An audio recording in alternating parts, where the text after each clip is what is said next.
Parlons de la guerre en Ukraine, une guerre criminelle contre un pays souverain, une violation de la Charte des Nations Unies sans aucun doute. Une question que je me pose, c'est dans sa réaction à cette guerre, est-ce que l'Union européenne a suffisamment tenu compte des intérêts des pays africains?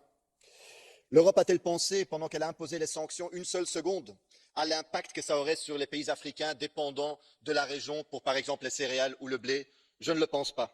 Nous le savons, les risques de prix, de pénurie, de hausse de prix est énorme. Alors nous avons besoin, aujourd'hui, les Ukrainiens y ont intérêt, les Africains y ont intérêt, le monde entier, à ce que ce conflit s'arrête. Et pourtant, l'Union européenne n'a toujours pas pris une seule grande initiative diplomatique. Nous le savons, cette initiative ne viendra pas de Washington, mais nous avons intérêt à la prendre, parce que la seule alternative à la diplomatie, c'est la guerre totale, et ça, personne n'y a intérêt.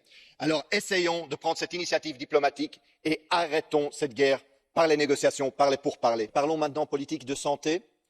C'est ici, je pense, que la différence entre la rhétorique et la réalité s'exprime de manière la plus claire.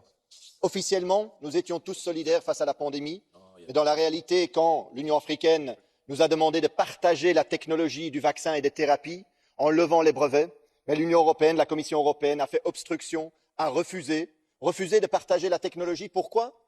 D'une part, pour protéger le monopole technologique des entreprises pharmaceutiques européennes, et d'autre part, parce que cette nouvelle technologie ARN messager pourrait aussi servir à l'avenir pour produire d'autres vaccins.